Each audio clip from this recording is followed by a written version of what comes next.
In case you've been watching Piers Morgan over the last few weeks, he's had a lot of people on to talk about gun control.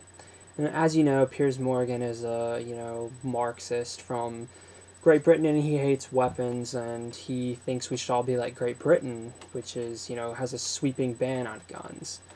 Um, but, what do I say to that? Why would we want to be like Britain? I mean, they're just like a crummy little island out in the middle of the Atlantic, lost too many wars, and now they're just, you know, on healthcare and bankrupt and everything else.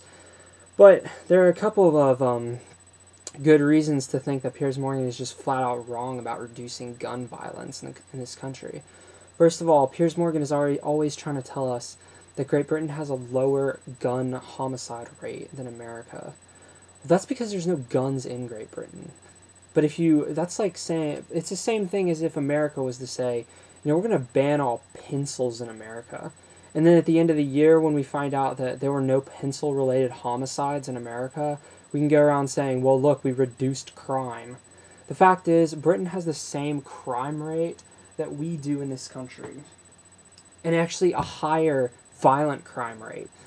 But it's just done with different things. Instead of guns, they have bats. Instead of, AK-47s, they've got shanks, and they've got, stuff like that to just, pop each other with and cut each other on the streets. So it doesn't do any good. I mean, the other big problem with Pierre's argument is that lower gun ownership means lower or less homicides, is the fact that in America, the regions with the highest levels of assault rifles and weapons and gun ownership also has the lowest level of gun homicides. For instance, most of the AK-47s and the ARs and all weapons in general are concentrated in the country or the rural parts of the nation. And sorry about my cat. Are located in the rural parts of the countries, the farm areas, suburbia. That's where almost all of the weapons in America are located. And yet, you very rarely ever hear of any sort of gun-related deaths in those areas. The statistics are extremely low.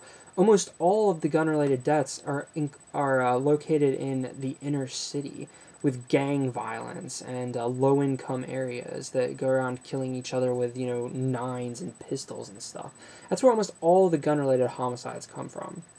And the liberals, they love to take advantage of these mass shootings because if somebody was to really dig into the day-to-day statistics of gun homicide, they would find that the Auroras and the Newtowns and all these things happen once in a blue moon, and they affect so few people. This country has 310 million people in it. If 20 people die in Newtown school shooting, and something of that kind of related event happens maybe once every month, at the most, which it doesn't even happen every month, but even if it did happen every month, it would still be such a small percentage of the population.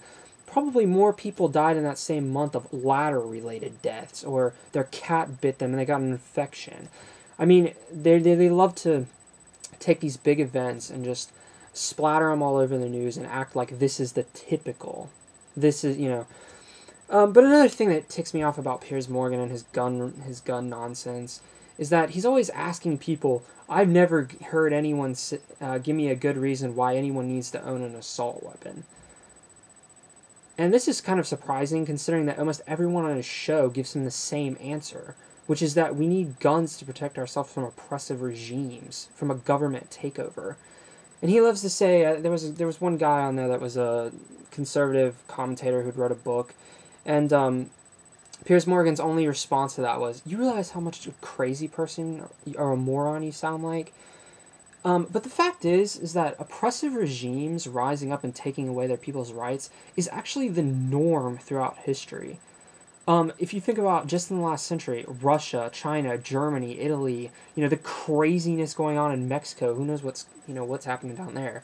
But all of these regimes, all these countries, they took over and committed horrible atrocities against their people.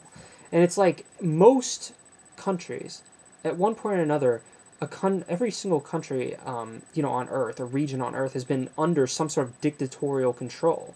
That is the norm in governments. And if the people don't have weapons to defend a tyrannical takeover, then it's just going to happen over and over again. And so Piers Morgan, he can sit there and tell us that we're all, morons, or we don't know what we're talking about, or we're hysterical conspiracy theorists. But the fact is, just in the last century, the scenario that he says is ridiculous has happened in over 50% of the globe. At least. And in the last 200 years, almost the entire globe, every single region on Earth. So Piers Morgan is just purely insane. And all these other gun nuts that have no idea what they're talking about.